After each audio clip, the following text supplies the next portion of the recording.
You know, I think it's real easy sometimes to look at life like it's just this great ride, or it's just this awesome game and you're out to have as much fun as you can. You see so much and hear so much about sex almost everywhere you go.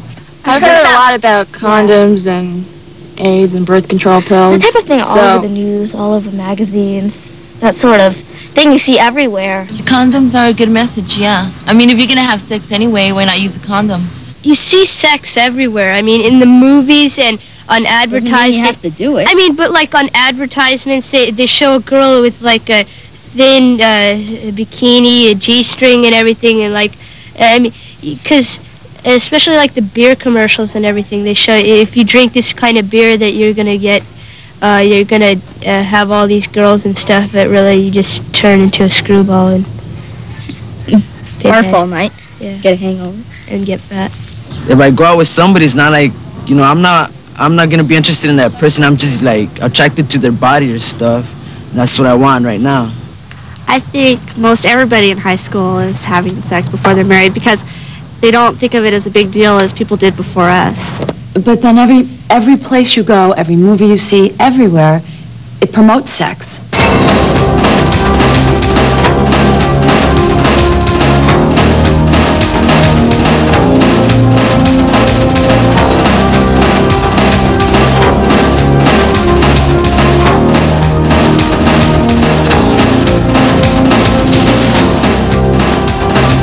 I think that by the media promoting condoms, they're actually letting the majority of the people have more sex. They're actually promoting sex at the same time as protection. Everybody's doing it, even though, I mean, I don't find nothing wrong with it. I don't think anybody else does. Condoms and stuff. I hear more about safe sex than abstinence. What does abstinence mean? I'm not sure what abstinence means. I'm not sure what It's something that comes up, but it's something that I never bother to find out the meaning. Is it something about sex? Abstinence. I'm not clear on that word yet. Is that like a nun? No, abstinence is not being taught at all on this campus, or I'm pretty sure I would have heard of it. I don't think condoms are the best message for safe sex. Of course, abstinence is going to be, but it's better than nothing, so you might as well try it, I guess. And just protect yourself with condoms or birth control pills or anything like that. Well, you use protection. I know most of my friends have sex, and abstinence is not the answer. I think they should protect themselves, both the guy and the girl. Say you're in 11th grade, you've known this girl for 2 years, and you know everything about her, and you know that she doesn't have any diseases, or so she tells you, and nothing serious. Nobody talks about her having any diseases, and she wants to do it, and you want to do it, and you wouldn't do it. You're in 11th grade. You can do it. I mean, I might sound like kind of a weirdo, but I mean, I would do it. I mean, if I knew all that stuff, I would do it in 8th grade or even before. I mean, because I mean, well, because if you know nothing can go wrong, and like, well, she might get pregnant, but yeah, I know. Then you're stuck with a kid for the rest of your life. Well, yeah. How are you gonna make money? If you want, you use protection. You use protection. Let's say use a condom and a diaphragm. It's not always sure things. Why take the risk? A condom and a diaphragm. See, a condom separate and a diaphragm. Together we fall, but united we stand. You have to make decisions when you see the whole picture.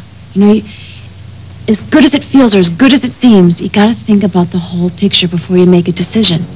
Nobody listens. Everybody wins. That's not the whole story, because just behind all that what seems to be fun and excitement is also what ends up being a lot of pain. The games aren't very much fun when you lose, you know, when you get hurt. I was friends with this guy, and we were friends. You know, we were like best friends. And then one day, you know, he kind of felt that I liked him. So I went upstairs, and then he asked me if I wanted him to stop, and I said no. And then maybe a year or two later, we had my son. I lost my virginity at 12. Well, my ex-boyfriend does not share in taking care of my child. He wants to, but right now he's incarcerated. And well, I have a picture of him. But he wants to, but he's not really doing anything for himself, so I don't see how he can do anything for my child. There's not only the risk of teenage pregnancy or the risk of disease, but there's the risk of a broken heart. And there just isn't any protection that can protect you from a broken heart. I mean, there's a lot I want to do, and you know, like college, I wanted to go away for college, but if I do that, I can't take him with me. It just, it's holding me back from a lot of things I wanted to do.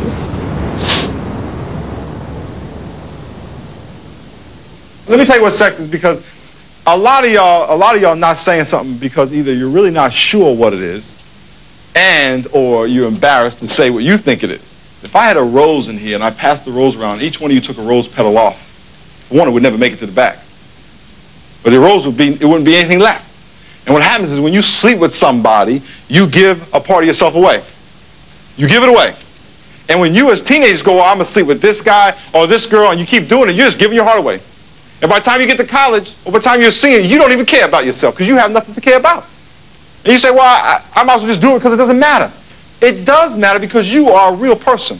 Love desires to please someone else at the expense of self because love wants to give. But lust wants to please self at the expense of somebody else because lust wants to get. If I had AIDS, would I tell my partner? I don't think I would. Well, I think even if he had a condom and HIV, I probably would sleep with him. If I really cared about him like I do my boyfriend, I think I would. I wouldn't mind getting it with him as long as we die together. There's so many things that can go wrong. What? But life is short. I mean,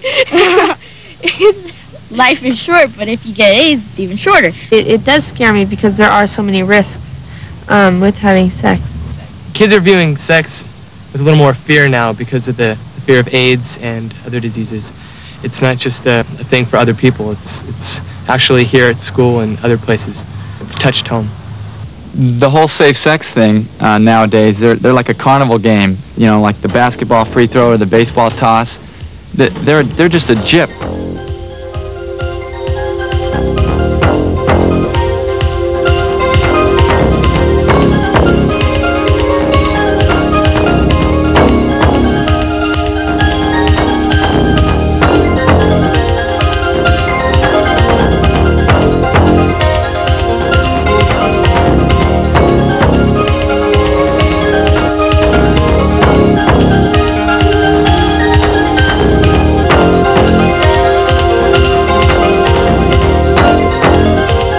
They're just a jip.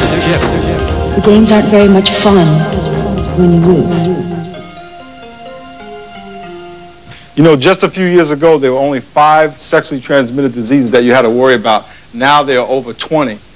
You know, 20 years ago, they started the safe sex campaign. They've been pushing contraceptives and condoms and the birth control pill. But since that time, pregnancy has increased. The number of abortions has increased. The number of sexual active teenagers has increased, and all this safe sex campaign and all this use of condoms and the push to have safe sex is not working. More people are catching diseases, more people are getting pregnant. So how can you be safe? My brother said a condom. Let me tell you something about a condom. I got a condom right here. We're not talking about babies, even though that's going to happen. We're not talking about abortion, even though that happens. We're talking about dying. We're talking about pain. We're talking about suffering. We're talking about your whole life ending in a terrible way. You know, some people say, well, you know, if you just use a condom, you'll be protected from sickness and death. Well, that's a false sense of security for this reason. Condoms fail 15% of the time when attempting to prevent pregnancy, although a woman can only get pregnant a few days a month. But you can contract a disease 31 days a month. How high do you think the condom failure rate is in preventing diseases that you can get 365 days a year? See, just one slippage, one breakage, one failure to wear the thing properly, and you're nailed. Right now, according to the United States Centers for Disease Control, 43 million Americans have an incurable sexually transmitted virus. They'll suffer from it for the rest of their lives, and some are going to die of it. That's 1 in 5, and the number is rising every year. One thing that we're not told is that one attack of chlamydia, one case of chlamydia, gives you a 3% greater chance of having infertility. So you can't afford to experiment. We're seeing so many more women flocking to the infertility doctors and suffering the consequences of a sexually transmitted disease that they thought they had cured years earlier.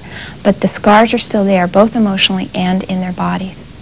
I even have ladies that come in to me and I'll talk to them about the risks of sexually transmitted diseases, and they'll say, "Oh, doctor, you're being silly. He's not that kind of a guy. You know, he's a real clean-cut, nice, smart guy. He would never have anything like that." Sexually transmitted diseases are really common. There's people all around this city who are infected. You can't see it by looking at their faces or the clothes they dress, but they are very common. As I said, I see them every day. The second thing is you can't recognize, no matter how nice a person is or how nice they dress or how fancy they talk or how wealthy their background is or how educated they are, you can't tell who's infected and who's not. Okay, do you think you could be safe using a condom? Yeah. You do? Still? I mean, even though you told me that, I prefer having a condom than nothing. Okay, let me ask you, Memo. You believe that there's always a risk with a condom? Yes. You believe that you have a risk of getting a girl pregnant? Yeah. You believe you have a risk of getting over 20 venereal diseases? Yes. And yet you think an orgasm is worth that risk? No, but you can have a test and test the girl first. Oh, so you're gonna go test the girl? Yeah. So the girl got tested, you got tested, she's a virgin, you're a virgin, right? Or let's say you were. I am. And you sleep with her. Oh. Okay? You're still not gonna get pregnant. Oh, yeah, I am. Oh, you're still gonna get pregnant? I mean, I'm not. But geez, you might. Let me ask you a question, Memo. Is it worth the risk? No. It scares me about getting AIDS. Yeah, I mean, you can have sex and you can die. Specifically, the students that I'm working with do not look at AIDS as something that would happen to them. And the students, the young people who are engaging in risky activities like sexual practices, if they do contract AIDS here while they're at Roosevelt High School or at some other high school level, most likely will not show signs of that until after they are well out of college. The reason why I keep my pants on is because it's a joke. It doesn't do anything for you. I thought if you had a lot of girls, it'd make you feel like a man. Doesn't work. What I've heard about safe sex is that it's not really working anymore. Condoms are breaking, birth control is failing, and many kids and young people are just dying. Do you know there's not one orgasm in this world that's worth dying for?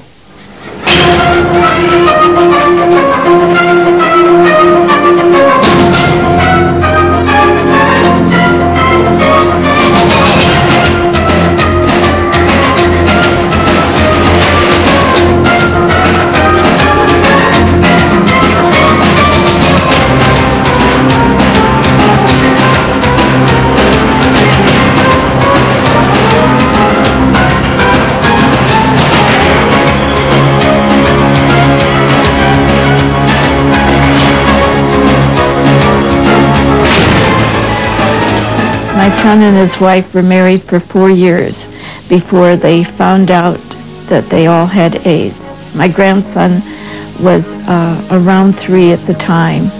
Evidently, one of them had to have gotten it before they were married. No one thought, because they were a heterosexual family, that it could be anything like AIDS. In fact, when they went to the clinic, they were assured that they couldn't have AIDS, but they gave them the test anyway.